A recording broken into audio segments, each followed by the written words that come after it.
for a total of 4 months. 4 months. Where do you get the rest? Where does it come from? Two things. Senator Sanders, respond. In two ways. Joe, you talked about working with Republicans and getting things done. But you know where you also got done, and I'd say this is a good friend. You got the disastrous war in Iraq done. You got a bankruptcy bill which is hurting middle-class families all over this country. You got trade agreements like NAFTA and PNTR with China done, which have cost us 4 million jobs. And let's get to Medicare for all. Let's be honest. We spend twice as much per person as do the people of any other major country on earth. And the answer is, if we have the guts, and I would like to see the Democratic Party have that guts, to stand up to the drug companies and the insurance companies and tell them that the function of health care is to get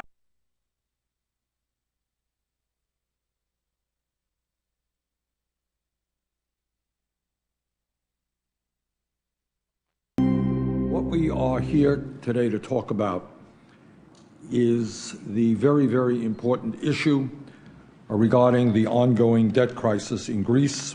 We're going to be focusing on Greece, but in truth, this issue goes beyond Greece. In many ways, Greece today resembles the United States of the 1930s in the midst of the worst depression, economic downturn in the history of our country. I want to begin by expressing my solidarity with the people of Greece, where 5 years of cruel and counterproductive austerity policies demanded by the European Central Bank, the European Commission, and the International Monetary Fund have left the people of Greece facing a full-blown humanitarian crisis. In my view, there is no more obvious example of the failure of austerity policies than what is going on in Greece. For more than 5 years, Greece has cut pensions. Greece has slashed its government workforce. Greece has made deep spending cuts that have eviscerated its social safety net. In other words, despite what we have been led to believe by many in the media, Greece has not gone on a shopping spree. It has not overfunded its government. Rather, it has imposed massive spending cuts that have caused devastating pain to some of its most vulnerable people. It has done this because its creditors, led by Germany, have insisted that austerity is the only way to dig Greece out of its debt. As a result, today, Greece has the highest levels of inequality and the worst unemployment rates in Europe. Instead of solving the problem, austerity, in my view, has made a bad situation much worse. But instead of working with the new government to find a rational path forward, the Troika demanded more austerity than ever. On July 5th, the people of Greece spoke once again in an overwhelming show of solidarity with their government. 61% of the people of Greece said no to more austerity for the poor, for the children, for the sick, and for the elderly. Yet, instead of working with the Greek government on a sensible plan that would allow Greece to improve its economy and pay back its debt, Germany and the Troika continue to push Greece to accept even greater austerity. The people of Greece are being told that their voices, which they cast in 2 elections, really do not matter, that their misery does not matter, that an entire generation of young people who are unemployed or underemployed does not matter, that the sick and the elderly do not matter, that democracy itself does not matter, and that, to my perspective, is unacceptable.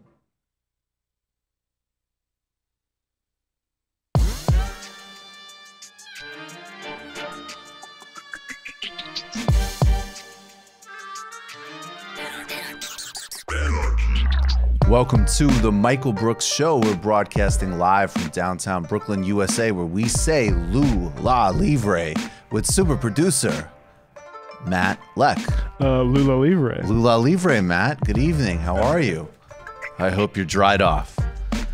Very, very brutally rainy one out here today as the video maven Vic Viana interrupts my flow by entering the studio. David Griscom is on the road. He's at a sea bass. Yeah, posting pictures of meat. Yeah, he's at some type of sea bass and communism forum. I initially was going to joke he was at the Kinsey Institute, but it would have been funny, but it would have been a less on-brand joke. He's actually close by the Madrigal region, as far as I understand. He'll be back next week, and all of your gem needs will be met. No worries.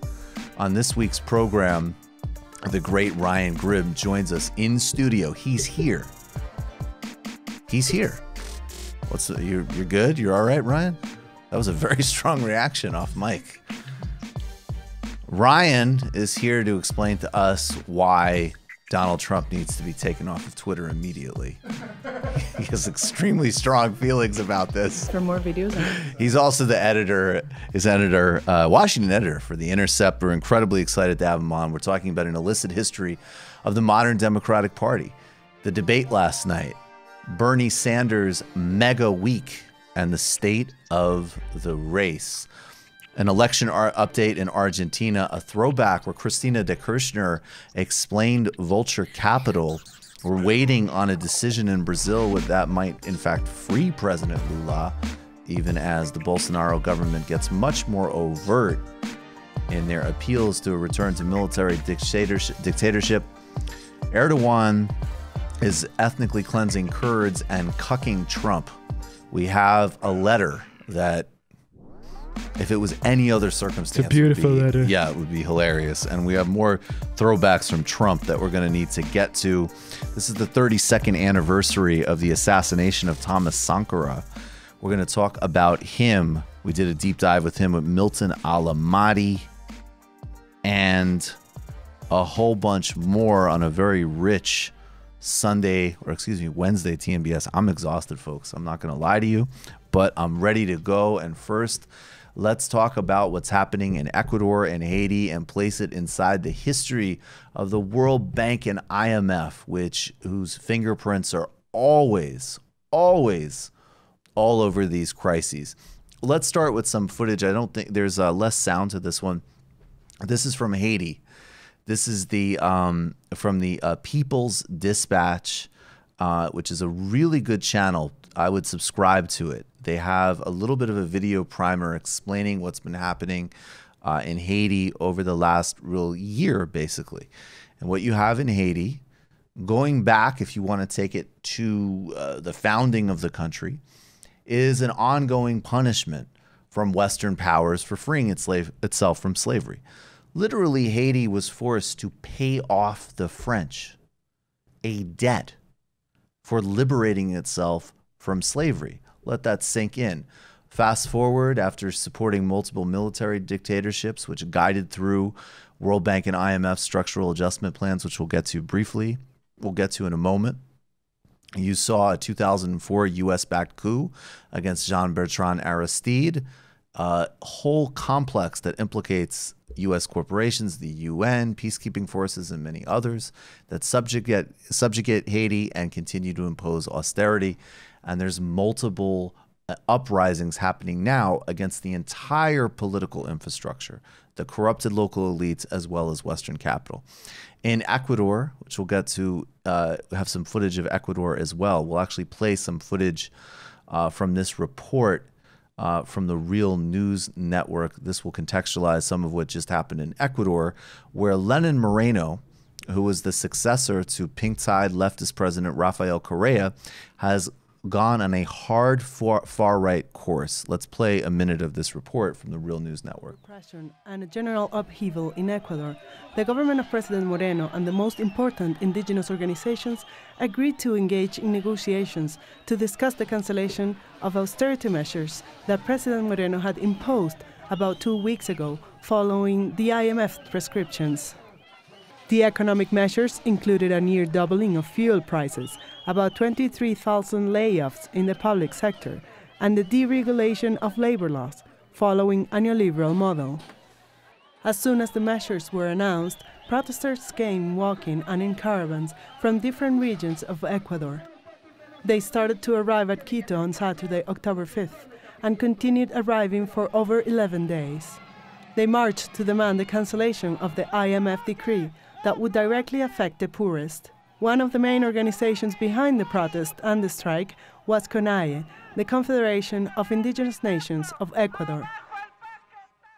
Now, Moreno has backed down, but bear in mind that as soon as he assumed the presidency in 2017, even though he campaigned in the center-left, he's governed in a hard-right fashion, and he had a brutal response to the initial protests, and leftist leaders are still being arrested across the country, and Rafael Correa is still wanted in Ecuador on almost certainly trumped-up charges in the vein that put President Lula in jail. So, common to both of these case studies is the World Bank and IMF. The World Bank and IMF emerged from the Bretton Woods post-World War II system.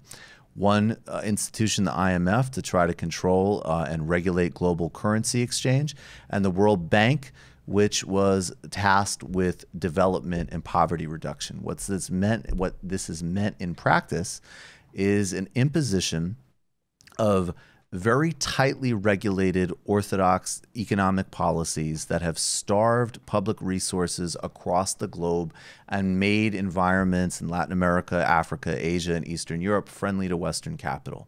And I want to cite somebody that we did an illicit history with for patrons. There's a book called The Globalist by Quinn, who's an economic historian.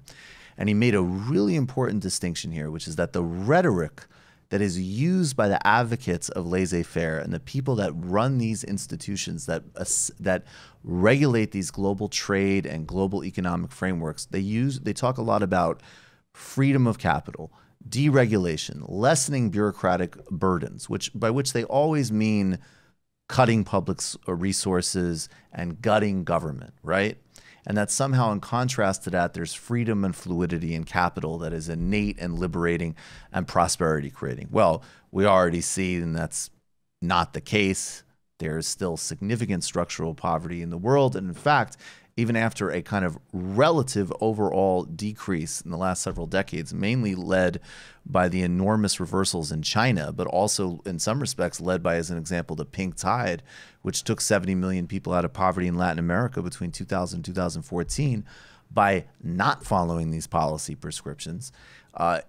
Some of these World Bank and IMF have self-assessed that their own policies don't necessarily work in terms of poverty reduction.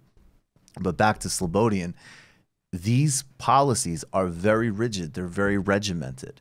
They're tightly regulated. They're just tightly written and regulated in a way that benefits Western capital. And as long as that is the case, you will have these uprisings. You will have this fundamental conflict that you see in Ecuador and Haiti over the last couple of weeks.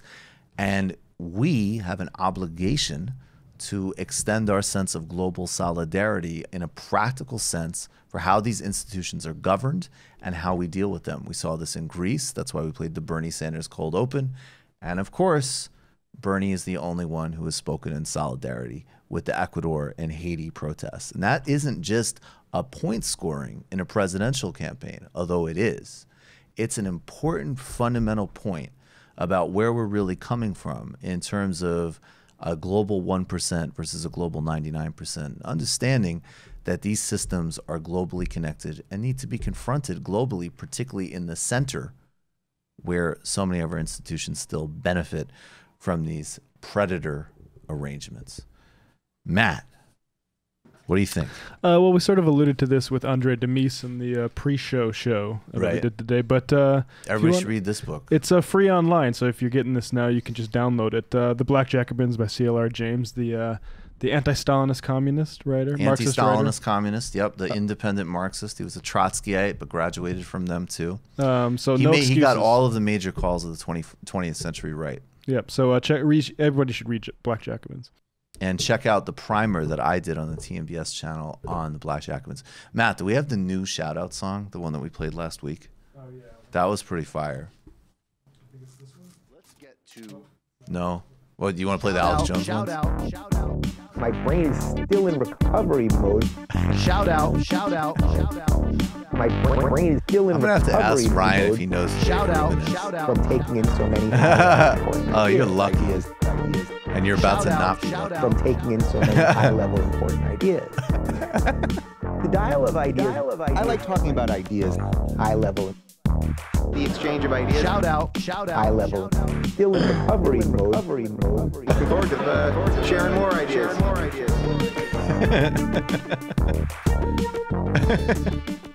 How do you think the Blaze is going for him?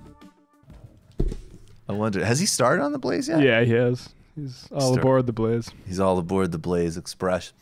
All right, let's go to the complete opposite of Dave Rubin for the shout out. This is the 32nd anniversary of the assassination of Thomas Sankara. We've talked about Thomas Sankara on this show, particularly with Milton Alamati, who's one of our mentors and guides, particularly on the African continent. Incredible journalist. Check him out at Black Star News.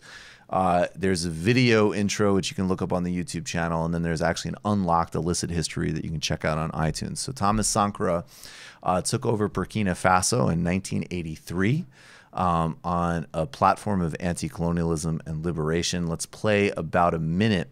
I think you should start earlier in the clip, from an incredible documentary you can check out on YouTube called An Upright Man about Thomas Sankara. I'll play a minute of it, and then I'll talk a little bit about his accomplishments.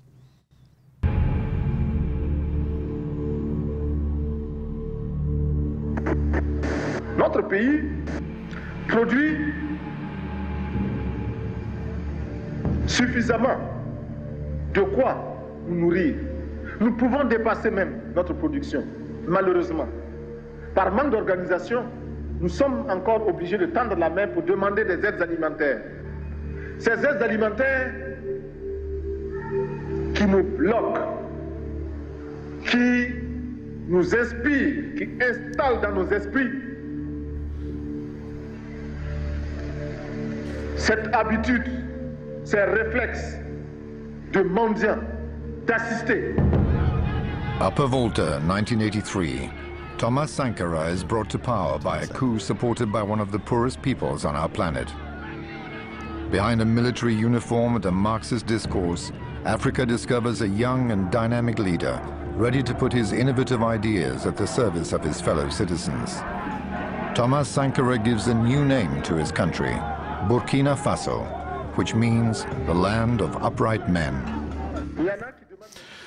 And in 4 years, he led extensive reforestation projects. He made significant strides in terms of gender equity, food self-sufficiency, and absolutely enraged the United States and France in particular by basically saying that if they were still going to kind of impose the same economic conditions on him and not support debt relief, which he was a major advocate of in the 80s, that he would prefer to go to the Soviet Union for some type of economic relationship. He was assassinated and removed in a French-backed coup that was undertaken by his second-in-command, who actually ended up running Burkina Faso till 2016, when he was ran out of power by young people who held signs and banners of Thomas Sankara as they marched in the streets. And I think the timing is fascinating, that he was somebody holding this kind of flame in the 1980s after the reversals, particularly like in the 60s, after the liberations of the 60s, then these reversals in the 70s. And by the time you get to the 80s, you know, you have the ascendancy of Thatcher and Reagan and so on. And then in this tiny country with very limited economic resources, this young, incredible leader came out of nowhere and held the flame in a pretty extraordinary way. So I would definitely recommend checking out a lot more about Thomas Sankara. All right. We should do the pitch. We should do the pitch, and then we're going to bring on Ryan told me that he thinks that Donald Trump being on Twitter is a crime. So I'm just... Yeah, somebody call the police. I was making fun of Kamala Harris, and he said, I will not go on air with you. He's joking about that. Is this 911? There's been a terms of service violation. 911, there's been a terms of service violation. I need to talk to your manager. This is Ryan Grimm from The Intercept. I'm totally joking. I think everybody who knows Ryan Grimm knows that I'm very much not being serious. Guys, we are well on our goal, well on our way to our first 3,000 patrons. I think we're at 2,869 as of showtime. You know the deal. Nice. But we don't want to stay there, Matt, even if it appeals to your puerile sense of humor. We want to get to, say, as an example, 3,069, 4,069. We'll just keep growing. So when you become a patron, you get the Sunday shows, you get the illicit histories of usually focusing on global politics, but also introductions to different ideas, thinkers, people, including a great one we did with Ryan Grimm as an example. And really, I mean, we basically covered the modern history of the progressive movement inside the Democratic Party, including with some fascinating detours. People like when Jerry Brown was cool, as an example. One of the moments that he chose to be cool. We might talk about that more later. Then you have the post games where we have an incredible amount of fun. Sometimes we take your calls. Sometimes we take your Discord questions. We play clips. You might, as an example, see a new character tonight, MLK Andrew Yang, which I've been thinking of a lot. What was it, Matt, that we were doing with that? I felt, because Andrew Yang is always like, we basically can't solve any problems, so just take $1,000. So it's just like racism is terrible, but we're never gonna solve Jim Crow, so get $1,000 and move. UBI. I love that. That's how the Great Migration happened. Right. It was a UBI. It was a UBI plan. Yeah, so things like that, which are fun.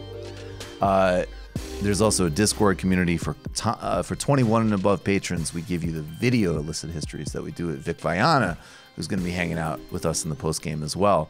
The next one, the one that's already there for patrons, we give them to patrons first for about a month, and then we release them on YouTube because we want as many people to watch as possible. The latest one is on Jamaica, socialism, CIA destabilization, and how the cartel business replaced socialism in Jamaica from the 1970s to the 1980s.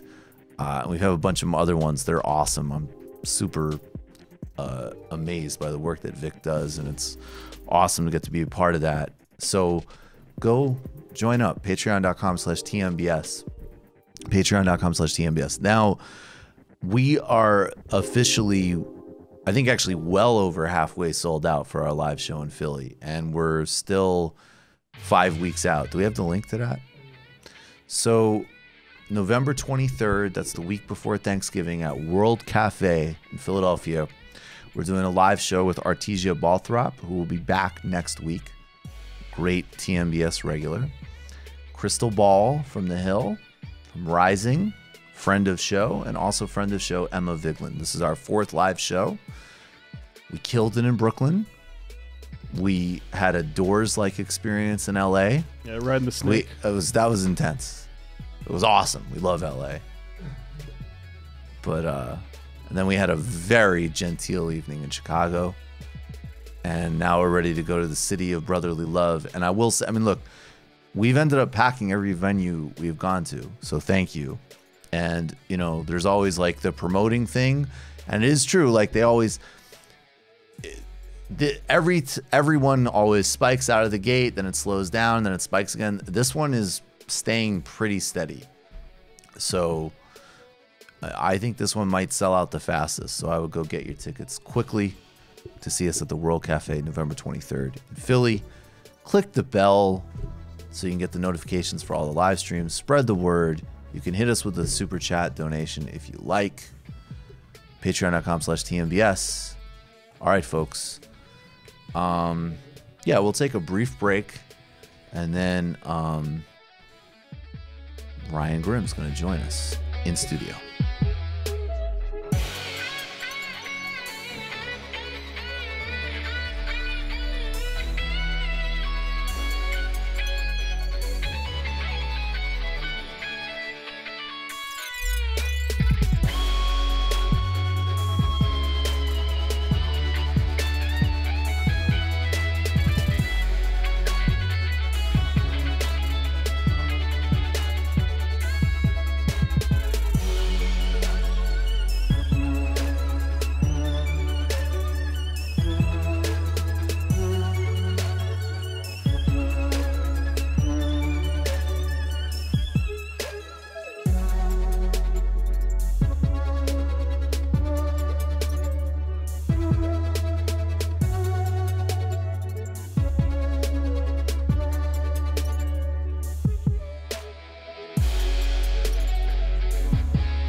which is dysfunctional, which is cruel. 87 million uninsured, 30,000 people dying every single year, 500,000 people going bankrupt. For what reason? They came down with cancer. I will tell you what the issue is here. The issue is whether the Democratic Party has the guts to stand up to the healthcare industry, which made $100 billion in profit, whether we have the guts to stand up to the corrupt, price-fixing pharmaceutical industry, which is charging us the highest prices in the world for prescription drugs. And if we don't have the guts to do that, if all we can do is take their money, we should be ashamed about it. Thank you, Senator.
Welcome back to the Michael Brooks Show.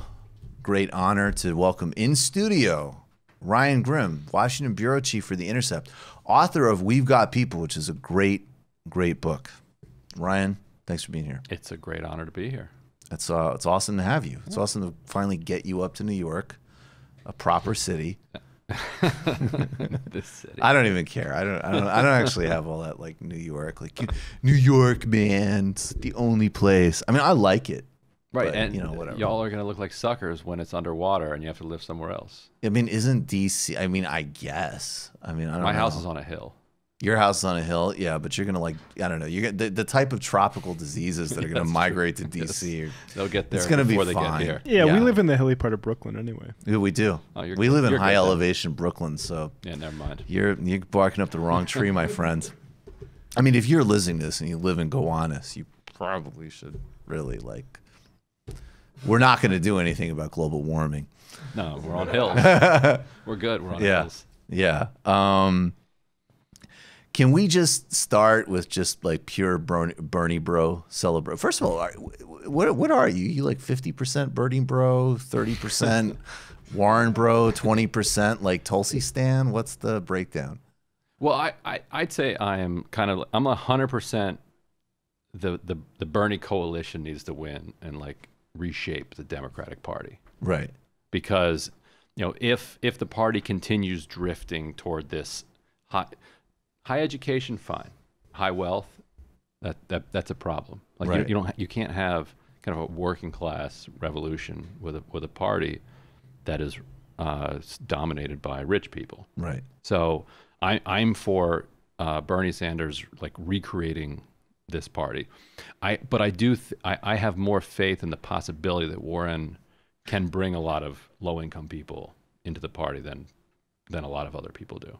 Right. That like I think there are a lot of particularly low-income women who could identify with her like Oklahoma upbringing, and that she wants to bring into the party. Like I think she also wants to reshape the party. I think she wants to win the nomination first, and if the indivisible suburban crowd is going to like push her to the nomination, she'll take that. Mm-hmm. Mm-hmm. So I don't know if that's an answer to the question or not. Yeah, no, I'm actually no, because I think you're one of the only people that is. I mean, I think that there's people, you know, who are on all sides of the equation who are a little over the top, which or some people are disingenuous. But you're one of the only people I actually genuinely don't know, you know, right. where to place, which is probably a good thing. I mean, and would you necessarily with your job, would you even say who you were going to vote for? I think yeah. I mean, you would. I would. Oh, okay. And I think some of the ambivalence that or some of the difficulty you're having is some of my own ambivalence, in the sense that Warren is an extremely impressive like operator. Mm-hmm. Like she's somebody who went toe to toe with Tim Geithner and body slammed him. Like on which one? On the Financial Protection Bureau? On the Financial Protection Bureau, but also he fought tooth and nail to prevent her from running it. And right. She eventually did not run it. Yeah, I was gonna say she didn't. But she figured out a way to be the first person to set it up. Mm-hmm. Mm-hmm. And so that was a non-confirmed position, because what mm-hmm. Geithner was using was, well, the Republicans aren't going to confirm her, so you can't put her up. She found a loophole in the law, which she had written, that said, well, actually the person that sets it up doesn't need to be confirmed, and you wait until the permanent director, they have to be confirmed. And so he appointed Warren to set it up, which is the most important position, because that person then hires all of the staff and sets the culture for the place, and then she handpicks Richard Cordray, the person who's going to replace her.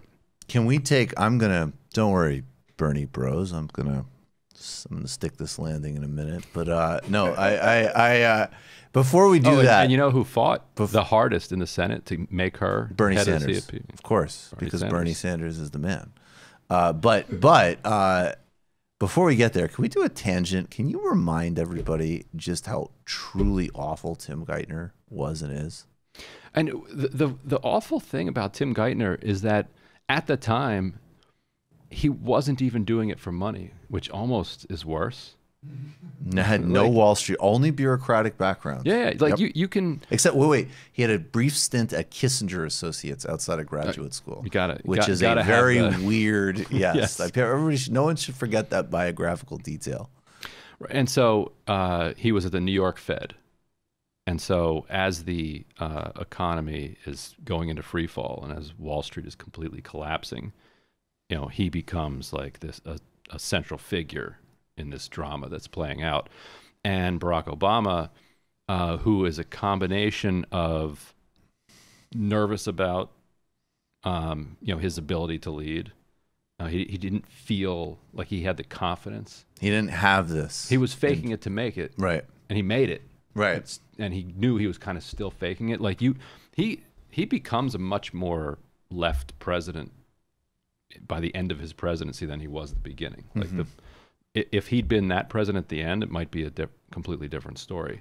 But he wasn't in the beginning. And so he brings in, he's like, oh God, the world is on fire. Right. I don't know what to do. This guy Geithner has been handling things over here in the Fed. Larry Summers, the idea that you would look at Larry Summers and be like, this is somebody who's going to bring stability to my administration, that's absurd. But Obama has a lot of respect and a lot of obsession with credentials, right? And that sort of thing. And I think that Geithner in particular, actually, it's funny because he's I read about him for a while, and I was kind of interested in him because in some ways he's very unimpressive, just even in terms of like how he speaks. He's not a commanding performer. Like Larry Summers is repulsive, but I understand how if that's your thing, he can show up with his "I'm a big dominant egghead" thing. Right. Geithner just seems like a cipher, but then you read about him, and it's like, right, but this guy has an absolute mastery of a particular type of technocratic game and a fake calmness, which appealed to Obama's sensibilities. Right. So it's an interesting dynamic. Very similar people. Yeah. And he almost got derailed by the tax problems. Yep. He'd been ripping off the Treasury. Yeah. And just like straight up not reporting income, and got caught for it. He got a pass, and then Tom Daschle did not, who was going to be his Health and Human Service Secretary, also got dinged for it, and he got knifed for it. So like one of the two went down, but it wasn't Geithner. It wasn't Geithner. No. Yeah. Obama's committed to Geithner. So I understand that. I mean, this might actually be, this is an interesting conversation now for a few minutes. So like I don't have. I think part of what's going on with the Warren dynamic is definitely there is some proxy warfare going on of like, oh, well, a lot of ultra annoying, disingenuous people are supporting her, and that's bleeding into. There's no doubt about that, and that does matter to some extent because your coalition and who you're building. It's like, what are you giving off that is attracting these people? Right. It raises legitimate. It raises legit. Exactly. And then the other part to me, and I think, this is like I don't know if you read Matt Karp's new piece in Jacobin, which I just think was read most of it. Yeah. I mean, I think he killed it. I think that to me, that's kind of like probably my best, like, right, this is someone wrote what I think. And I've been trying to articulate this kind of piece. And I wonder, like, when I think about my politics, I was somebody who, basically started doing this sort of thing to some extent, basically 4 or 5 years ago. I did all sorts of stuff in my 20s, kind of started subbing for Sam and then kind of grew out. And yeah, like I would say there was one element of, okay, there's things like Occupy, then there was Black Lives Matter, and then certainly Sanders 2016. But a major part of my political formation was really going back to being, going to World Bank protests in high school, was like, there is a politics that I actually have, and then I don't want to be completely disconnected from reality. So what is sort of available in the relative space? And, in a political system that is so extremely to the right of where I am, right? And I think that Elizabeth Warren kind of emerges in this time where it's like, you're so under siege that it's like, okay, well, here's like this really effective, committed advocate on a certain set of issues. And she probably doesn't even have, all of a sudden these debates are shockingly relevant. Like, do you think of yourself as Eugene Debs or Justice Brandeis? Right. 3 or 4 years ago, I'm like, shut the fuck up, right? Like, just vote for whoever is going to like not put a Goldman person in charge of, regulating them, right? But now all of a sudden it's like, no, that actually is a distinction in perspective. And so to me, I think part of I'll wrap it up in a second because I know I'm kind of rambling, but I will say, no, like, I think this is important stuff. I think it gets to a lot because one is there is just this actually really serious differences here. And this is where other people get triggered at me because I would say these are more fun and interesting differences than a democratic socialist versus third way trash. Right. This is actually, I would actually say a much less bureaucratic, much more clear power and labor oriented view of politics versus a progressive technocratic one. I think that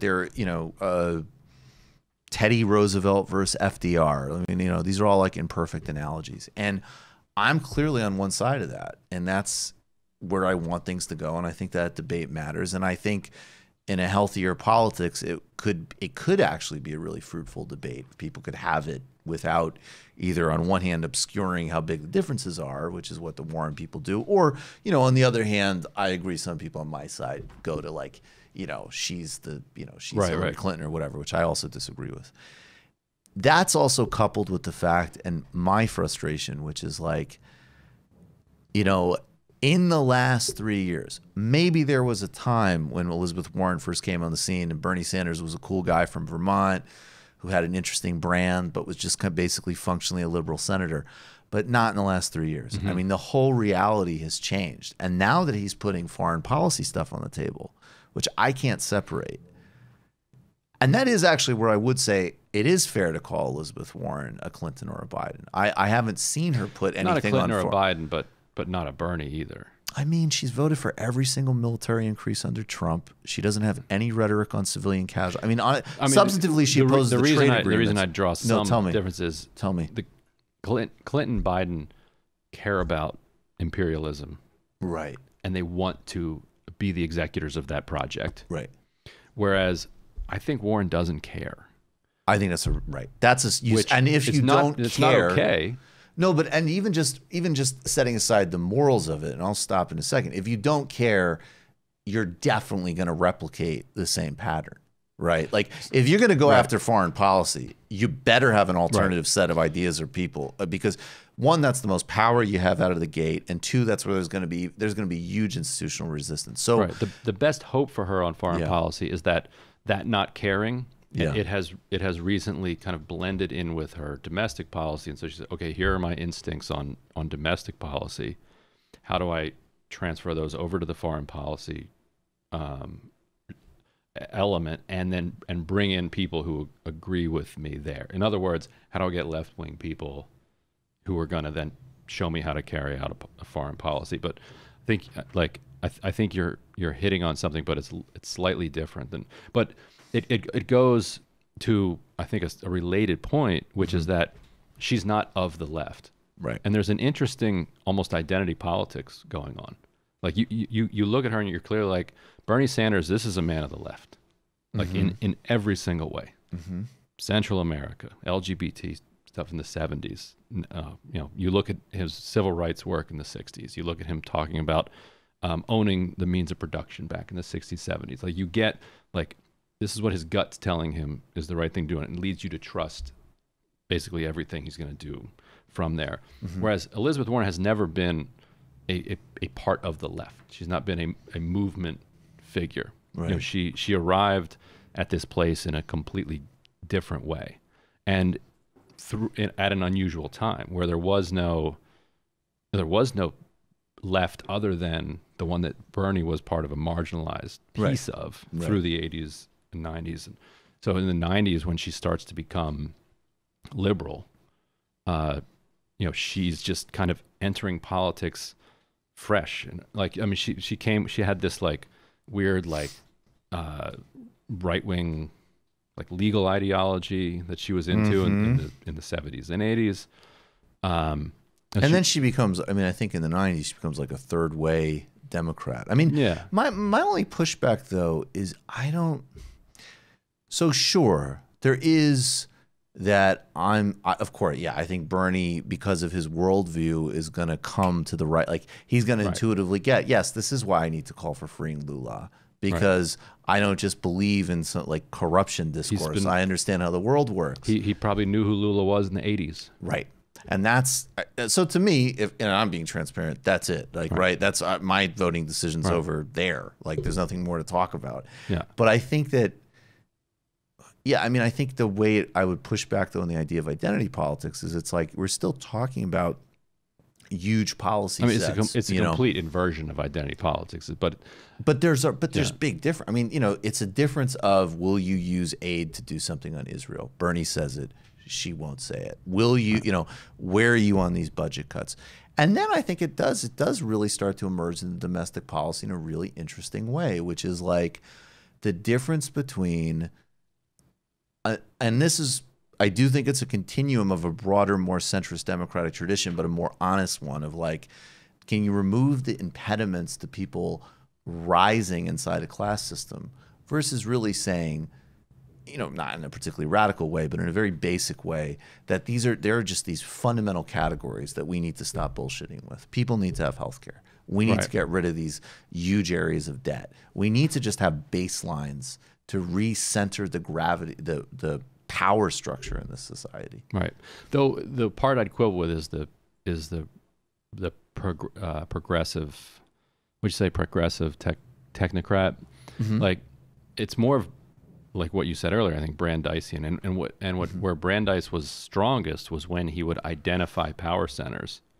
And I think what people who write about Brandeis and Warren too neglect is what gave Brandeis the power, which is the labor movement. Right. Like Brandeis himself can write all the papers he wants. I mean, as Supreme Court justice, he's got some power, but it takes you a while to get there. Right. And he only gets there because of the power of the labor movement, and the labor movement identifying the corporate concentration as an enemy. And so then he kind of elucidates this ideology that you need to break up these power centers, create freer markets. And I know people hate the idea of free markets as being a good thing, but they're better than monopolized markets. Well, 100%, but I think that's another interesting distinction in terms of where they go in thought process. Right. And I agree with you, but I'm more, But so the progressive technocrats don't think about power, whereas Warren does. Like she identifies who the people are that have power that she needs to attack, and figures out ways to attack their power. And so she will call out by name, CEOs of banks. She's gotten some fired. She's like Bernie called for breaking up the banks, and a lot of her plans are driven by the idea that these power centers need to be broken up. The right is extremely good at thinking in a mirrored version of this toward the left. They look at the left and they think, okay, what are the left's power structures? They see Planned Parenthood. Okay, Planned Parenthood, this is an organization that is out there creating health clinics and basically demonstrating that the left-wing project can be successful, that it can improve the material lives of low-income people. Right. And we need to destroy that. Right. Unions are raising the material conditions for working people. Those working people are then voting Democratic. We need to destroy unions. Right. Or like Acorn. Yep. Acorn. And it's synchronized. Right. Acorn is out there showing that if you organize a community together, you can get lower priced housing. Right. You can get a number of other community benefits. We need to destroy Acorn. So the right is very good at identifying what the left's power sources are. Right. And attacking them and wiping them out. Warren is looking at the right's power sources and singling them out and going after them in a way that Sanders often doesn't. Sanders will say the ruling class. Sanders will call out the millionaires and the billionaires. Right. But he doesn't get discreet in the way that she targets their power. See, that's interesting because conceptually though, I think he's more on it than she is. Right. Agree. Because it is capital. It's not just these subsidiaries. Correct. And then to me, that's why I think with him as president, her as vice president, be like a devastating team. Like if she was running personnel and like day to day, who we're going to go after, and he's setting the broad frame of the ruling class, capital versus workers. That's devastating. Because that's the foundation. I mean, right. I mean, so that's interesting then, because actually then we do have a fair amount of agreement if what she's doing is subsumed inside this broader structure he's pointing to. I mean, that's how I think she resists that partly because it's not who she is. She's not a person of the left, like we were saying earlier, and also partly because she probably doesn't think it plays well. I think that I think you're right about both, and I think again that's where it actually it just does feed back to like the notion of like no, there's actually really significant differences here, and I think that ultimately you're going to need to put capital in play, or we're not even going to make the attempt to do the kind of effort that we're going to need to undertake to rebalance these things. But capital is like unless we're going to lead a full-on revolution, like capital is expressed through through the banks, through the payday lenders. Well, there's no through doubt, but Bernie's has clear plans on those too, but he also has like the most radical approach to revitalizing labor unions. He has the I think, you know, a federal jobs guarantee. I think those are the things that, and I guess when I mean technocratic, and you know, it's kind of like an overused word. It doesn't necessarily even need to be negative, but it's like, what do you look at society and do you say, yes, we need to do all these things against the banks and the payday lenders and everything else, and we need good regulators and smart people writing that out, but how do you actually start to fundamentally put in place a rebalancing of the forces in society? And because even like, you know, the Consumer Financial Protection Bureau, it's like, okay, the Republicans first, they try to gut it, but then they realize like, well, actually we can just keep this going and use it to fuck with people, right? Like, sure, we have a new institution upon which now we can just, you know, everything else has been Orwellian named by Republicans. Great. Consumer Financial Protection Bureau. That'll be our new vehicle to screw people over with exorbitant credit card rates. But when you have a president with the conceptual understanding, and again, the ambition that he's putting on the table, and that's really where I'm starting to get, you know, frustrated, because it's like, I think some people have been saying for quite some time, you know, I want somebody to run for president who will talk about the military-industrial complex. I want somebody to run for president who will be unapologetic and clear about single payer, who has a strategy for labor. And it's like, okay, well, you got it. He's doing it. Yeah. No one else has put this on the table.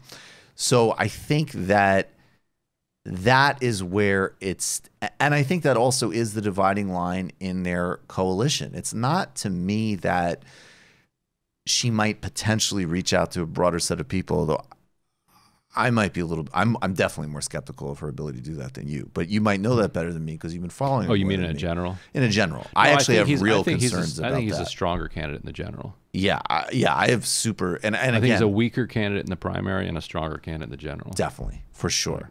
But I think that that where it go, I notice now a pattern in every conversation I have from people who obsess about this stuff and do this stuff professionally or don't, that dividing line really does actually start to become very clear, which is, I want someone who plans and implements and I tune out, versus I recognize on some level that this is going to involve a much broader democratic buy-in and a serious confrontation with power, and not a discrete one. You know, not this particular CEO is a scumbag, this particular industry is run amok, but like, actually there is a big picture problem here, and it's going to require more than a redirection from the top. And I do see that, and you know, and that's how they chose to run the campaign. Yeah, and I don't have any answers here, because the problem is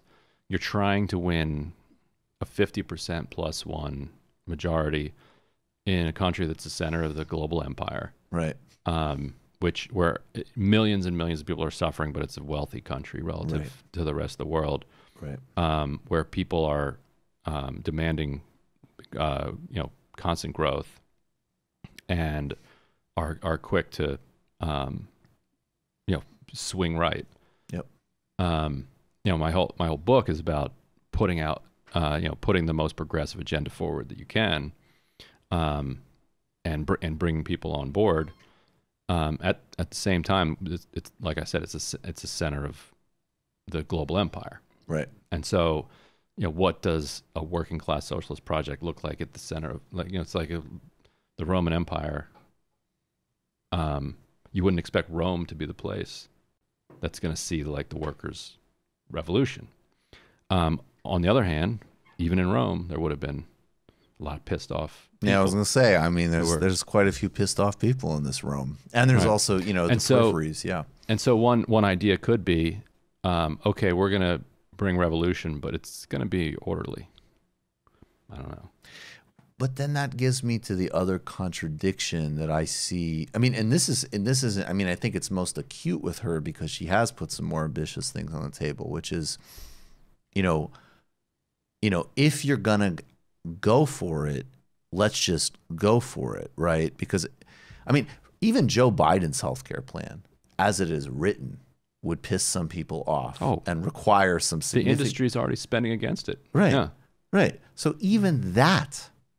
So to if me, it's like, if you get that implemented today, be amazing. Right. So you have one candidate who has the like, I'm going to put the actual plans on the table. We're not going to bullshit. And I'm the only one with that buy-in. I'm the only one who has more individual donors than Trump. And I'm the only one who seems to conceptually understand that there is a bigger picture problem here. And I think that also does have to go with how both of them imagine the past. I mean, look, obviously, I don't want Bernie to start running around and go, we were a settler colonial society from the beginning, and we suck. Don't eat hot dogs. Go to the Brattleboro Food Co-op and apologize. Like, I don't think that that's a winning national message. But I do think, and I actually think, by the way, in terms of credibility with a broader set of working class people, the fact that he's willing, he'll herald amazing things in American history, like Eugene Debs and parts of the New Deal, which we should totally own and build off of. But it's also like, yeah, this guy does not have a rose-colored view of the past. And I actually think that some of that really translates now, because I think also on the flip side in terms of us being a global empire and a global economy, even the idea of we can just sort of like restore some kind of more stable meritocracy that's less like craven and corrupt. It's like, I don't actually know about that, once again, unless you have the global viewpoint and unless you have this broader take on capital viewpoint. But I mean, part of it is just self-affirming or self-negating, and we're going to get to watch it play out. Right. In that, Bernie's idea is that he's going to recreate a new coalition in the Democratic Party, that he can win the nomination with a working class coalition. It's currently tilting especially the people who come out for the primary in a wealthier direction. We saw 2018 ton of Whole Foods districts swing towards Democrats, and so a lot of those people agree with Bernie's message. They're not exactly here for the entire class war. Well, that's Karp's critique, though. That's the Patagonia road to socialism, and I agree with him. And I think, to me, like, that's what's happening, right? Is that the Bernie coalition, the nerds who don't really want to do stuff are going to Warren, and the cranks are going to Tulsi and Yang. Right, and you don't have to co-sign. No, yeah, and so nobody. But here's the thing: that nobody needs to complain about it, because, in other words, according to Karp's logic, Bernie and Warren are not competing at all, for different people. Bernie's trying to get new people to come out, the working class people that he's identifying, whereas Warren is getting these PMCs who are fed up with their situation, or some of them are not, and they're just kind of deluded. No, I like the summary. I have two questions for you then before we get to these sounds.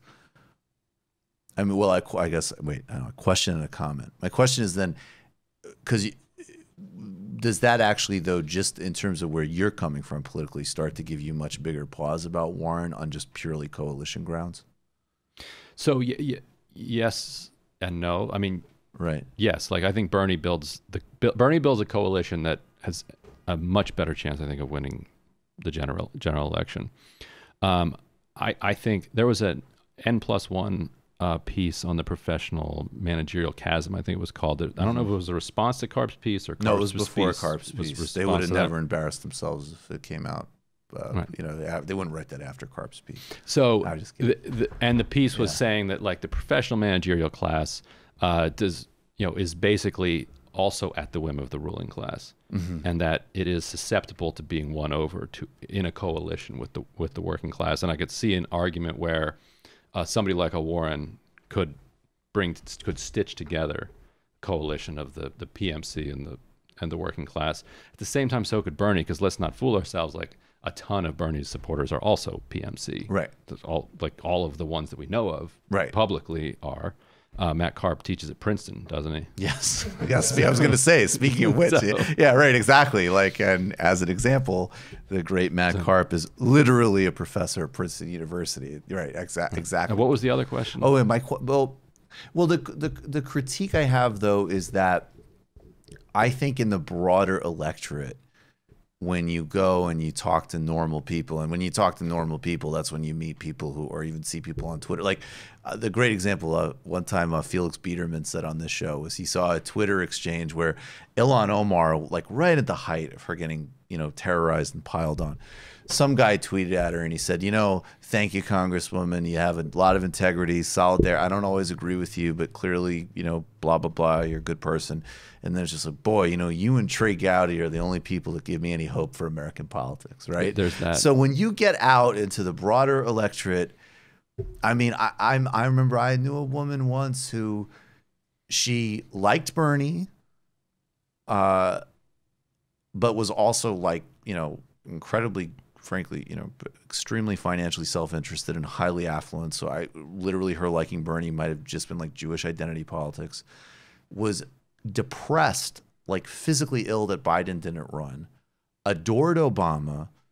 Trump was a little too crazy for her, but she would not vote for Hillary. But if Trump was going to be president, a good thing might be that Newt Gingrich might get a cabinet position. Well, yeah. So yes, when you go out into the world, people are all over the place. And it might well be that if you talk into certain, that there's a chunk of Biden voters to take for Bernie and non-voters. But where I've never liked this, they're not competing, so don't critique each other, or clarify, is it's like, in the realm we're in, that's literally all who's competing, right? Like that. There's no one in this space. I don't even see people on. I feel bad for Joe Biden in terms of like I have never encountered anybody who's just like, yeah, I support the guy, right?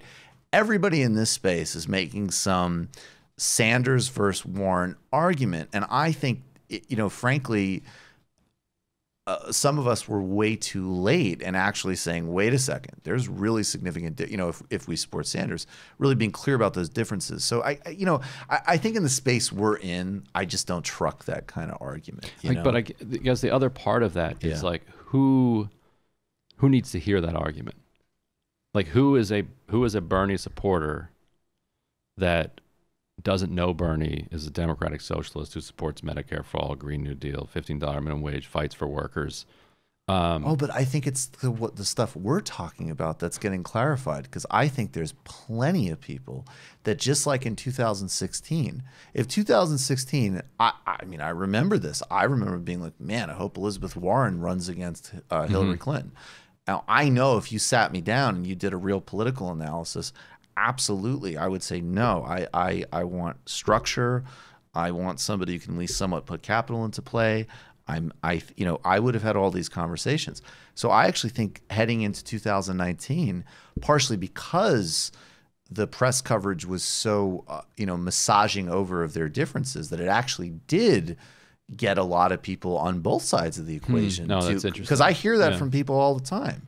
I mean, I hear people saying there's no difference all the time. And to me, one, and maybe I'm on my hobby horse here, but I mean, I'm sorry, I think you do have some obligation to look at international affairs. And I actually think that's like a chasm of difference, actually. I think that's significant. And maybe you could absolutely be right in terms of, I think Biden and Clinton have more of an interest, but her foreign policy is not good, and how she answers questions on foreign policy is totally America. Yeah, you never know. You never know what you're going to get, because she's kind of just coming to it. I mean, but even just like the Council on Foreign Relations stuff that she did about Africa, talking about population growth and this just highly paternalistic. I mean, that's disturbing to me. I think any of these people, by the way, who are in any way And so I actually think that comes from, I bet it comes from some folks. I don't know if it's her staff or her read some papers, but they're just not embedded enough in the conversation to be like, oh, actually,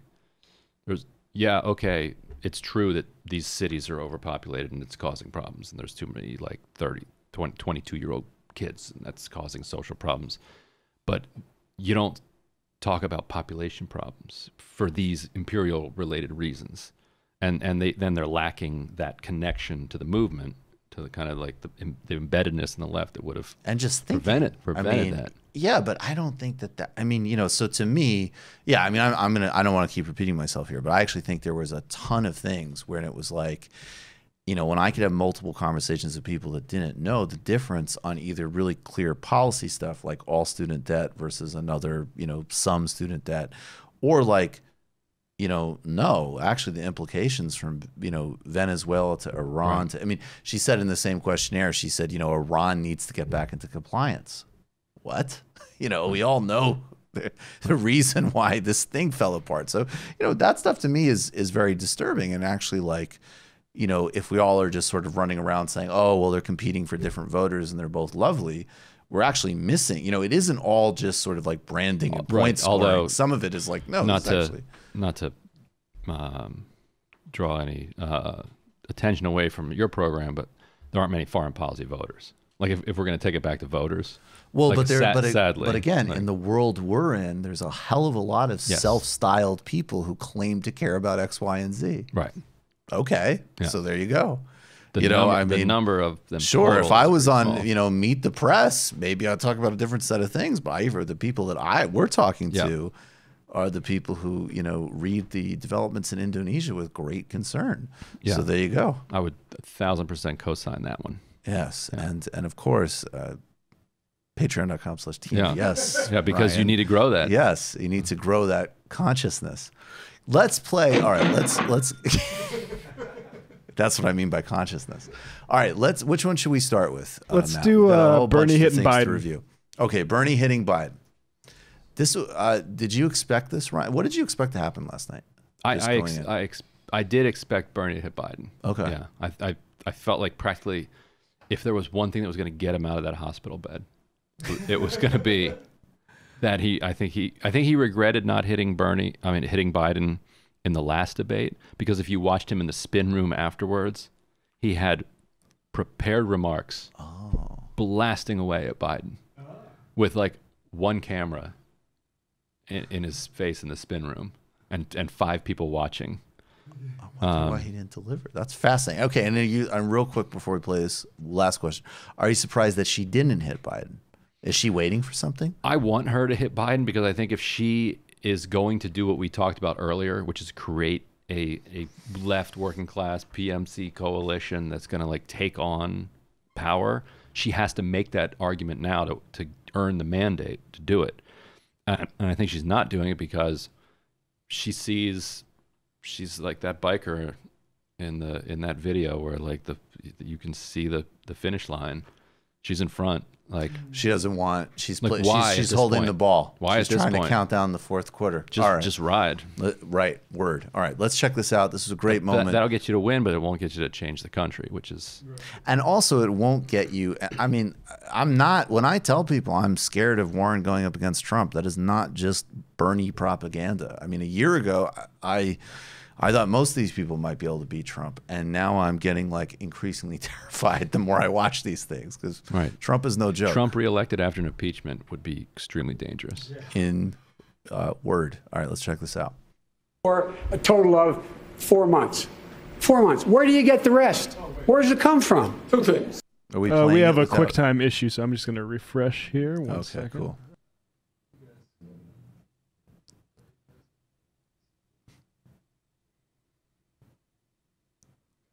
Okay, here we go. We're good. For a total of 4 months. 4 months. Where do you get the rest? Where does it come from? He's ready. Senator Sanders, respond. In 2 ways. Joe, you talked about working with Republicans and getting things done. But you know what you also got done, and I say this as a good friend. You got the disastrous war in Iraq done. You got a bankruptcy bill which is hurting middle-class families all over this country. You got trade agreements like NAFTA and PNTR with China done, which have cost us 4 million jobs. And let's get to Medicare for all. Let's be honest. We spend twice as much per person as do the people of any other major country on earth. And the answer is, if we have the guts, and I would like to see the Democratic Party have that guts, to stand up to the drug companies and the insurance companies and tell them that the function of health care is to guarantee care to all people, not to make $100 billion in profit. If we stood together, we could create the great. That was a great moment. Yeah, and it was what people have been waiting for. And people on his staff and close to him begging for that. For months, and I think a lot of his supporters have been begging for it. And if the Bernie that we saw last night had been there the entire campaign, I think it'd be a different election right now. I don't think he's out of it by any stretch. I was going to say, I mean, don't you think, I mean, and by the way, I always say, like, in the positive sense, I think Bernie absolutely can still win this thing. And then in, like, the depressing sense, Joe Biden could still pull this out. I mean, maybe not. It's starting, he is really starting to tread. Yeah. That's true. But it's still relatively early is my point. Right. I mean, there's still polls that have him hanging in. His supporters, surveys show, are the least likely to be following the news, which means they're these. It's good for him. It's good for him because they didn't watch that. They were watching the ball game, or they weren't watching anything, or they're working, whatever. And so they're going to be the slowest to drop away from him when it just kind of permeates the political atmosphere that he's dead. Right. Which actually is terrible for Pete Buttigieg or whoever wants to replace him, because if Biden's corpse won't get out of the top tier, there's no room for. You don't want to use corpse language with that guy now. Eye bleeding, teeth falling out. Oh my gosh. So it leaves Bernie with a path. Yep. You know, if he surprises in Iowa, it could be the only time when the media's utter disregard and contempt for Sanders actually pays off to his benefit, because his winning Iowa would be such a surprise. Like, wait a minute, nobody even told us he was running except when he had a heart attack. Right. And now he's won Iowa. That could, launch him into New Hampshire. He's well set up in Nevada, because it's a working class, and it's a caucus state. A ton of service workers there. Right. And because it's a caucus, you can. Organizing pays off a lot more than it does in a primary state, where TV and other mass media helps a lot more. And then you roll into Super Tuesday from there, where he already has, serious organizing operations in California and a bunch of the other Super Tuesday states. But so a lot of it depends on I mean, not a lot of it. To me, I think everything depends on Iowa. Really? Yeah. I mean, because if he comes out of Iowa, Iowa has this 15% threshold. Right. Where if you're under 15%, you get 0. Right.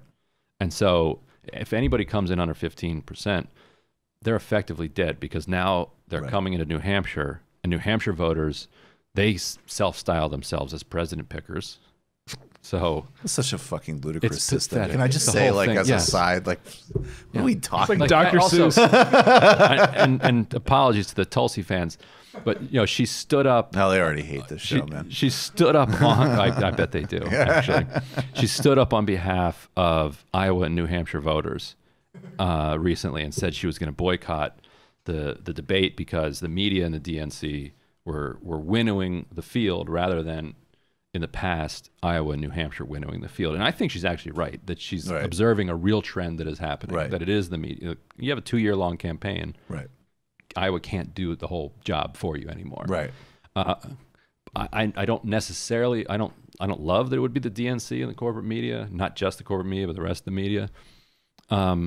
But on the other hand, really, Iowa, New Hampshire, that's the best we can do. It's. I mean, look, all love, but it's ludicrous. So that's why it kills you if you die in Iowa. Then New Hampshire voters don't want to vote for you, and particularly if he gets beaten by Warren, where Massachusetts and New Hampshire right next to each other, that would give Warren then Iowa and then New Hampshire, and from that point she's got a lot of momentum. But I mean. Yeah, but it strikes right. But okay, and people are saying Biden's done in Iowa. I don't know. Biden is such a hack. He's barely hired much staff in Iowa. He's barely raised any money. He has. It just came out yesterday. He's $9 million. I thought it was under 9. Yeah, under $9 million cash on hand. Crazy. And he probably owes consultants 8 of that already. Right. So, and who wants to give him money at this point? All the money's going to Pete anyway. I mean, there's a lot of money, so not all of it is going to him. But I'd vote for Joe over Pete. I just want to put that down on the record very clearly. I would definitely vote for Biden. My God, I loathe Pete Buttigieg. I have never thought about that choice before. It's a painful choice, right? Eating me up. I'm sorry to do that to you. We could think of, all right, let's go to happier things. Look, I thought this was hysterical because speaking of, I mean, this is somebody who really has, this is probably the biggest, I've been really wrong about this. I thought that Harris was an extremely strong contender for the center-right lane. And, you know, obviously I have any number of major substantive problems with her, from the fact that, I mean, actually, even in this thing, before she loads up this ridiculous attack, she talks about a two-tier justice system. This is the woman who put truant mothers in jail and let Steve Mnuchin walk. That was a two-tier justice system. Yeah, I was going to say, I guess you would be pretty familiar with that. But she's goofy. Like, that's the only word. It's so weird, because when she first came out, I said, you know what? You know, she's polished, she's smart, like she's got a lot of these attributes. Charisma. She's got a certain charisma if you're into sociopaths. Who's not? Which I am, of course, particularly. Yeah, no, I'm totally. Well, believe me, I've dealt with Kamala Harris. But did she drop your charges? No. You got papered to the fullest. But check this out. I mean, this, and also it is really funny to catch. If you look at Warren's body language, it's very funny. Argument he's making, but I do want to also say this. What we're talking about is a grave injustice when rules apply to some but not equally to all, and in particular when the rules that apply to the powerless don't apply to the powerful. And so, Senator Warren, I just have to say, I'm watching this last night, and two things are going through my mind. One is this really what you want to say, Steve Mnuchin, non-prosecutor? And then the second part of me, as a strong Sanders advocate, is like, great, get some of those percentage points back. What do you got in store? Grave injustice. Let's see. I was like, grave injustice. She's setting up something big here. That's what I'm saying, Ryan Grimm. Injustice. Exactly. I was like, whoa. I literally felt, because look, Joe Biden has attacked her policing record. I'm like, is she going to talk about Elizabeth Warren's asbestos work? Like, what is she going to do here? The Dow Chemical stuff? Like, I mean, anything could happen. I'm ready. Let's do this. Let's get 4 points back from Warren. Bernie's having a great night. Let's take a chunk out of Warren. All right, Harris, go for it. I believe in you. the rules that apply to the powerless don't apply to the powerful.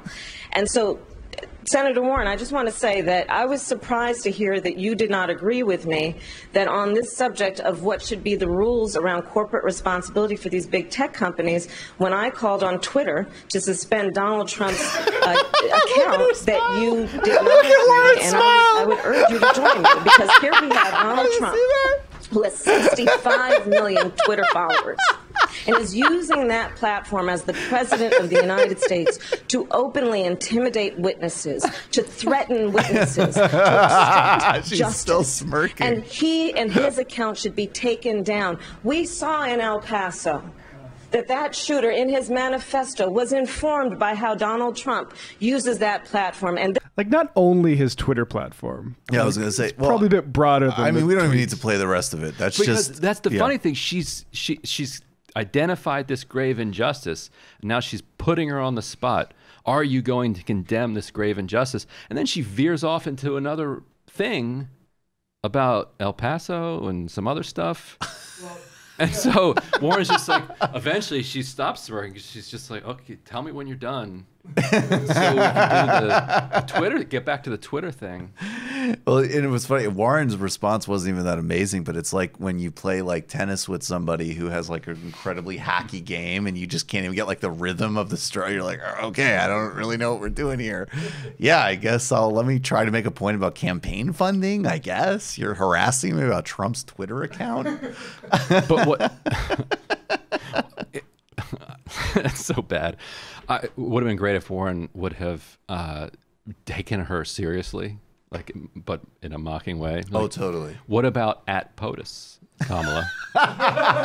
He has not actually abused the terms of service with the verified at POTUS account. You need to look at the loopholes. You need to get serious. Yeah. And presidential races are about serious. See, terms of service need big structural change, not just these one-off solutions. But look, wouldn't he be able to tweet from POTUS? Why not?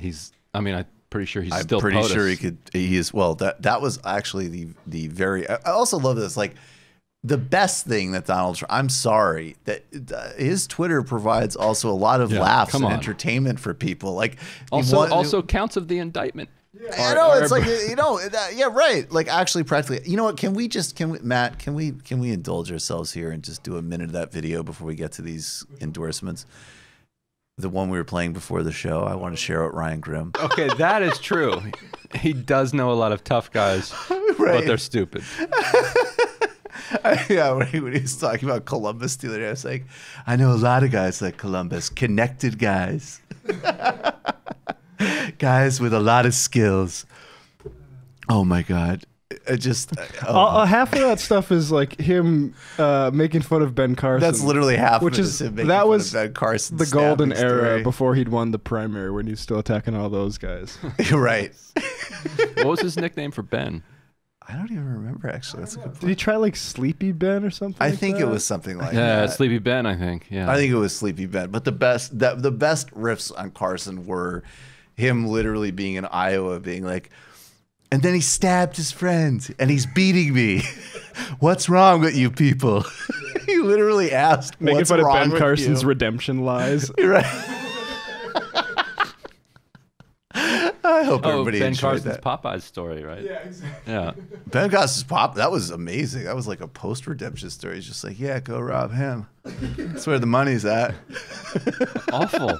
Just a bad person. No, you're like a brain surgeon. Yeah, even in You his have the money. fantasies. No, like Not Ben the- Carson's like legit, like not a good person. That's Oh, that's kind of charming almost. All right. I don't know what the statute of limitations is, but if an administration went back and looked at what his campaign did and where that money went, he and his whole family, I think, would be locked up.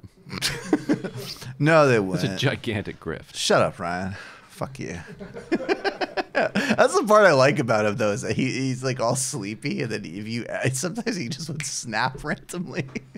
Wasn't it, Griff? I loved how he didn't know basic things about his department. But spent like 50 grand on silverware. Although it's amazing, like in the scheme of this administration, it's just like, whatever. Ben's just at HUD making people homeless, whatever, terrorizing people in public housing, which most administrations do. Being. All right, Regardless Ryan. of their ethnicities or their background, they have a brain. The human brain. There is nothing in this universe that even begins to compare with the human brain. Ryan, you know who agrees with me about Bernie Sanders and his multiracial coalition and winning the presidency? Ilhan Omar. Ilhan Omar and AOC. Ilhan Omar is absolutely my favorite member of Congress. I think she's the only other person besides Bernie Sanders that I've ever contributed money to. And I think that she actually does outline this very well in this endorsement video. I am so proud to endorse Senator Bernie Sanders for president. Senator Bernie Sanders is the only candidate that has built a movement and continues to build a movement that transcends gender, ethnicity, religion, and we know that in order to take on Trump, we're going to need a unifier, someone who understands what the fight looks like, and someone who is ready to defeat him. I'm one of the people that was inspired by the movement that the senator has built. There was an America that I dreamed about. There's an America that most people believe in. It is an ideal. It's not reality yet. And he started the work of organizing for that America, and that has inspired me to get involved and run myself to help others also organize for that America. One of the amazing things I think about the senator is that he understands we have to find solutions to our greatest problems. We don't wait for what the poll numbers are on proposing a particular solution. The senator is the only candidate that is proposing a complete cancellation of student debt. The senator is the only candidate that is proposing to provide universal school meals. The senator is the only candidate that wants to make sure that we end our endless wars and will fight for human rights and hold everyone accountable regardless of whether they are an ally or a foe. The senator is someone who understands that our movement isn't just for few, it's for everyone. The senator is the only candidate that isn't about leaning a particular way, but being true to yourself and fighting for what you believe regardless of what the obstacles are. This is not just the fight for our lives, this is the fight for our democracy, this is the fight for a better future, one that we can all be proud of. So I'll throw it to you, but I mean, one, I would expect her to endorse Bernie Sanders because I think she has very real politics and, you know, clear commitment. So I would expect her to endorse him. But it also strikes me that when she was really getting terrorized a couple of months ago, he backed her in such a clear, unequivocal way. I wonder how much you think that played in it too. 'Cause it sort of followed even before AOC, right? Oh yeah, yeah. And it was very reflective. I mean, it was Sanders, good, perfect, clear. Warren, decent-ish. And then it descended. She had a like nobody should attack. Yeah, anybody. that type of thing. It wasn't a clear, direct. And then it, you know, I think by the time you got to Gillibrand said that she should be deported. Right. What's she doing here? Yeah, exactly. I think by the time Gillibrand was like, I'd like to recommend her for a lean-in summit, and then I'd like her escorted out of the country because you're not allowed to criticize Israel anywhere. Her TPS is up. Yeah. Right. I mean, what do you make of the significance of this one? I think that was well, I think you're probably right that people remember, you know, who supports them when they're, you know, under fire, you know, when they're really getting hit. I think, you know, for Bernie to come out of the heart attack, his first event since then is the debate. He comes out, he's loose, he's lively, he's fiery, he's hitting Biden, he's smiling. He really was like, great. He was like best I've ever seen him debate. Like he's somebody you can look at and be like, yeah, that guy could be president, and it'd be fun if he was president. Like even if you're a normie, right? Like because like a lot of normies are like, look, do I want this person? And everybody's like, do I want this person in my face for 4 years? I think that's a problem for Warren. Like, do people want to be told what they're doing wrong for 4 years? Right. And people might not articulate it that way, but they can feel that. And sometimes with Bernie, you're like, he's great, but I don't need 4 years of that.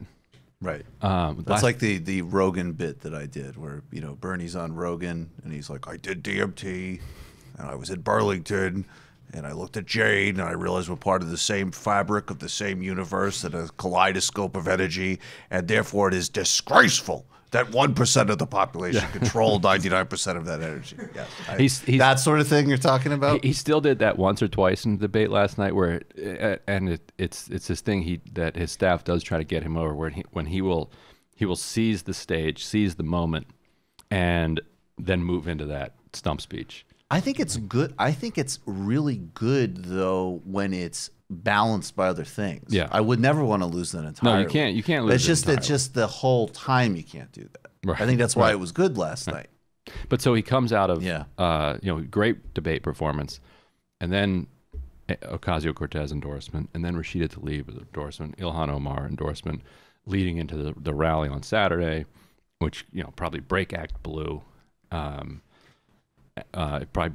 They probably who knows what ungodly amount of money they raised last night from people who were like, he's back. Yeah, totally. And so it gives him what we were talking about earlier, like that credible shot rolling into Iowa, because he has a ground operation that the likes of which has never been built before, including in 2016.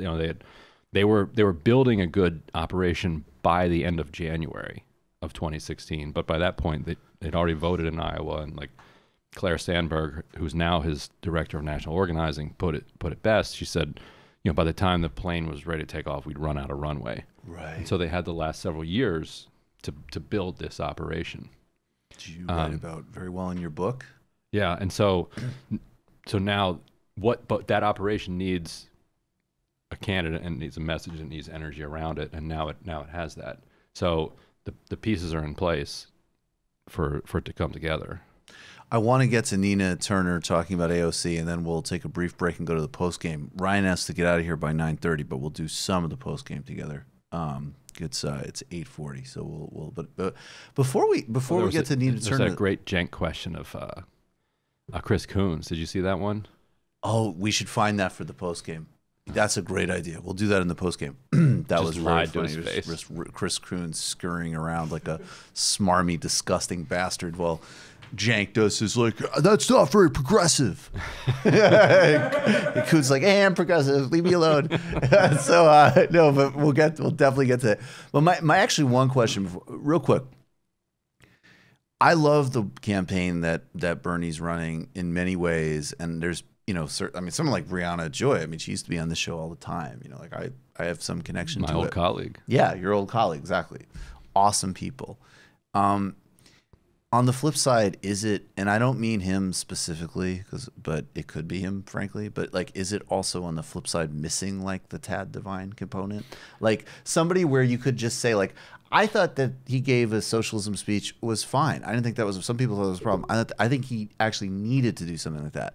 But what I would have done is then put out like multiple ultra slick ads with FDR clips, and not internet viral, like TV ads on cable and basic cable. So is the campaign missing? They're doing something new, which is inspiring and what we need to do, and he's assembling it, and I hope people will not miss how unique this opportunity is. But on the flip side, where's the Devine piece? Are they missing that? Yeah, look, and I like and am friends with basically his entire staff. Right. But I agree with you. Yeah. And, you know, Tad Devine came in for a ton of criticism. I haven't delved into it. Who knows if it's just or not.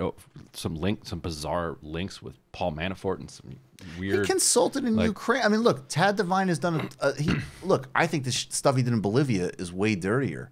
But the point I'm making is it's still a skill set to run for president. And that's exactly right. And whether it's Tad Devine or somebody else, I think that the left has gone too far in the condemnation of consultants. Like, consultants are people with particular skills. You don't want consultants who rip you off and take your money and do bubblegum.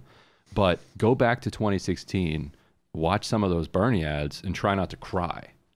And then go back and watch the ads that the campaign is producing this year and try to get through them. You know, they're fine.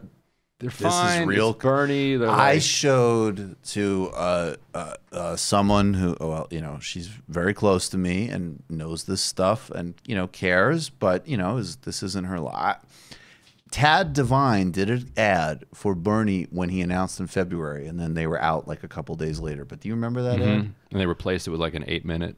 Which in some ways I was like, okay, that's Bernie doing Bernie. But I played, and I've done this with a few people, I played that Tad ad from February and the first national one that they released 2 weeks ago. And it is like watching like Rocky versus like, you know, like a back catalog episode of Cheers. I mean, it's like, whoa. I mean, that would be the only area that I would have real substantive criticism of. Like, there's a part of this that's cinematic. I almost feel partly responsible in the sense that a lot of my reporting has been critical of the like corrupt consultant class, and it has glamorized or valorized organizing over television to the point where I wonder if the left is taking it too far. Like, no.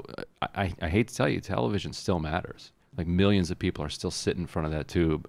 And that is a way to move them. And not only that, if you produce one like Alexandria Ocasio-Cortez did during her ad, which emotionally moves you, you share it, and it gets hundreds of thousands of views. Those are free views for you, and it disrupts the money element. That matters. And so both Warren and Sanders are doing their ads in house, and I hope it works out for them. But some of these consultants are good. Most of them are hacks. But you know, and we're not talking about ideology at this point. We're talking about just craft. Like, literally craft. Like and creating an emotional 30-second ad, not easy. Like, because by the time you've built up the thing, it's over. But there's a reason that people do get paid significant amounts of money, because if you do it right, it can change the game. Entire campaigns have been won and lost over ads with powerful advertising. That's really you know, people always, they'll say like, you know, I'm not going to do, you know, criticism of Bernie just to like you know, show that I can be contrarian or whatever. I totally support the guy. I'm very in line. You know, I like how the campaign is doing things. But that would be definitely my one constructive criticism. Yeah, and by the way, where are the super conventional, super slick ads? And for the people who think I'm a Warren stan, like hers have been lame too. Oh, sure. Like they're fine.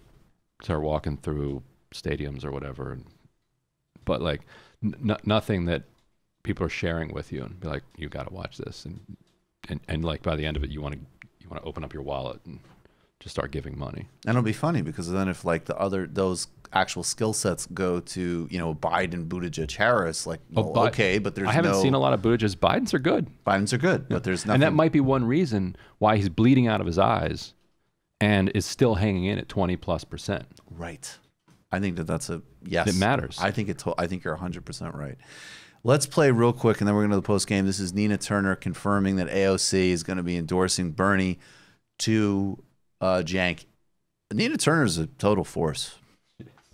One last question for you. Washington Post just reported that the special guest is going to be Alexandria Ocasio-Cortez in the Queens, and she's going to endorse Bernie Sanders. Is that correct? Yes, the Congresswoman is going to endorse Senator Bernard Sanders, and very much in keeping, Cenk, as you know, in 2016, the senator won 5 million more votes than Mr. Trump and Secretary Clinton among the millennial class. He set in motion a foundation where an Ocasio-Cortez could be Congresswoman, and other people who came in her class in 2018. This is a beautiful thing to enhance and accentuate the fact that young people in this country know where the vitality and the vigor is, and it is with a 78-year-old man by the name of Bernard Sanders by way of Brooklyn in Vermont who is holding it down. So if anybody has any concerns about him, I got to quote the great LL Cool J, who said, "Don't call it a comeback, baby. I've been here for years." And that's Senator Bernie Sanders. I'm going to knock you out. Mama said, knock you out. Establishment class, Senator Bernard Sanders is coming for you, and he has a team of people all around him, from the everyday people of this nation to people like Congresswoman Ocasio-Cortez, who is standing up saying he is the one to lead this country to transcendence. Yeah, and she's right. And this isn't, and she's not right at like just a 30,000 foot level. This is something, you know, I go into in detail in the book, that very particular people in the Sanders campaign in 2016 who helped build this innovative organizing operation that is now his best shot in 2020, you know, left and created the organization that eventually became Justice Democrats, which it's ironic that it's Jank up there, because Jank and TYT agreeing to like direct their viewers to fund Justice Democrats, you know, pumped more than $2 million small dollars into them in the beginning and kind of made them viable. That and the bizarre circumstance of having this guy, Shroykat Chakrabarty, who's a millionaire from Silicon Valley, who had left to join the Bernie campaign, and then to help out with Justice Democrats, and then became AOC's chief of staff before getting pushed out by Nancy Pelosi and Hakeem Jeffries. But not good. Yeah, no, not good. She's exactly right that team, Alexandra Rojas, who's the current head, was in community college during the Bernie Sanders campaign and was identified by Zach Exley as this incredible volunteer organizer, and they brought her on as an intern. You know, and so she meets Corbin Trent, who sold his food trucks, you know, to join the Bernie Sanders campaign, and the three of them end up founding Justice Democrats, which then turns all of its firepower to elect Ocasio-Cortez. So not just on the level of ideological inspiration and motivation, which was a necessary part of it and very much did exist, but also functionally, like it created the actual people and the operations that could bring Ocasio-Cortez to Congress. And Justice Democrats backed Ilhan Omar and Rashida Tlaib too. Right. And those are the three. I mean, they changed the game. They're the lights. I have, in my case, particularly, I am a unapologetic Ilhan Omar stan. There's Lula, then basically Ilhan and Bernie. There you go. It's basically the descending order. So has Ilhan talked about Lula yet? She signed the letters. Yeah. She's always there. I mean, that's another thing you can really trace. Like, some of my hesitation around AOC has been on foreign policy. Yeah, Presley. She's a little like Warren on that front. Yeah, where it's not that she's bad on it, and it's not that she's totally uninterested. It's just she's like, better than Warren. Like as she said in that one interview where she face planted after her primary win. She's like, I'm not a geopolitics expert. Like, right. It's just not her. And you know, I think she can get there. Like, we can't all be everything. I mean, you know, it's a balance though to me of like, we can't all be everything, but I do think that, you know, you don't have to have like a specialization in like as a politician in like say like you know, I don't, you know, healthcare policy, but you know, there still is like a specific set that you have to buy into, and I think like that is why like people like a guy like Daniel Bessner that I do a lot of stuff with, and other people I think are helping to build the template so that actually somebody can kind of say like, hey, I do have a sense of like regime change efforts in Venezuela. And I think with AOC, you can say she has the right instincts. Totally. Like, yeah, and I think so. Al Jazeera, I actually think their tagline, I don't know if they still use it, but I thought was a useful way of describing what the instinct should be. They said we're on the other end of the gun. Yes. So and with AOC, you could tell like she saw herself as on the other end of the gun. Right. And particularly during the campaign when she stood up, you know, for the when Gazans she stood up for Gaza, during the and I mean, massacre. and Gaza's still another, and that's why Tlaib and but then she Ilan- didn't, and then where she got caught up is she didn't quite understand why people were so bothered by what she thought was just basic common sense, that you should not gun down protesters in cold blood. Because she hadn't been immersed in it, she's like, well, what on earth is wrong with a blanket moral statement that says you should not kill unarmed people who are protesting? Well, I think it actually brings us into the whole conversation of like part of my critiques of like toxic and misuses of identity politics go back as somebody who has, you know, partially Jewish identity and has been like, yeah, and I'm still going to oppose an apartheid state.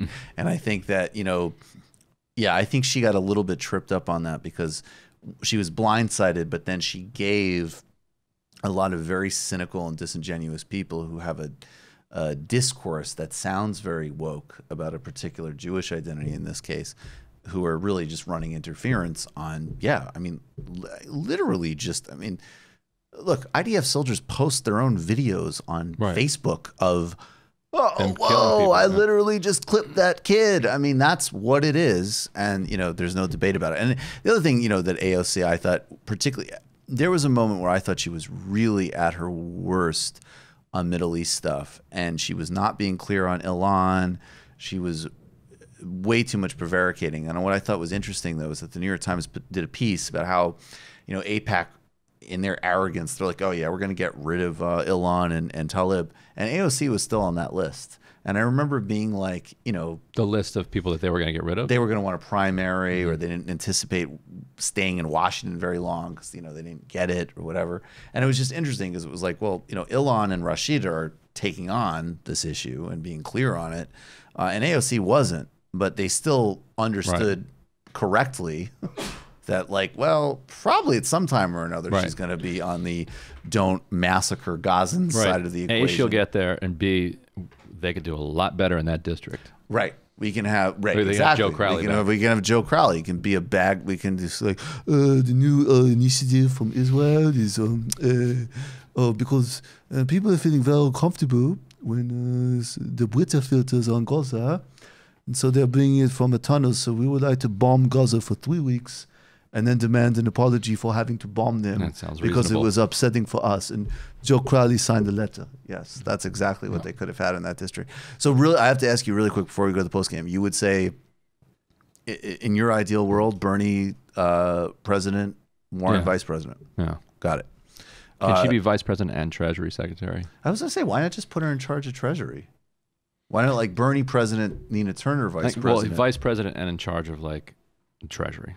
Okay. Just make that her thing. I love it. And Bernie just does rallies and organizer in chief. And frees and fucking breaks Lula out of jail. Invade Brazil. Invades Brazil to free Lula. He stands on a tank. Send the SEALs in there. Yeah. Bernie with SEALs? That would be amazing. I would love that. Oh, Jeff Bezos would never sleep at night. SEALs would be like, yeah. we're doing what? Yeah. wait, sir. All right. Yeah, I guess we're breaking out a leftist icon, and then we're gonna go rob. We're gonna Jeff bring Bezos' Bolsonaro house. back. Yeah, Bolsonaro's gonna get to Guantanamo. The book. Plug the book. We've got people from Jesse Jackson to Alexandria Ocasio-Cortez, the end of big money in the rise of a movement. And go check out the segment that you did about Jesse Jackson in particular. Video illicit history of Bill Fletcher Jr., Vic Viana. Thank you. All right, guys. Patreon.com/TMBS. Join up. We're going to do a little for bit. your tell me. viewers, go review the book wherever you see it. Oh, that go actually review helps. it. Like, just put give it 5 stars and trash it. Doesn't matter what you say about it. Just give it 5 stars. That's on all of the 3 monopoly platforms. Exactly. Yes, buy your book on your preferred monopoly platform. We're gonna snag a little bit of time at Ryan in the post game, so we're gonna get going fast so we can have a little bit of time. Thanks, everybody. See you this weekend. We're gonna have a conversation with Harvey K. Next weekend, an illicit history of the global labor movement, and then next week, John Idarola and Artesia Balthrop.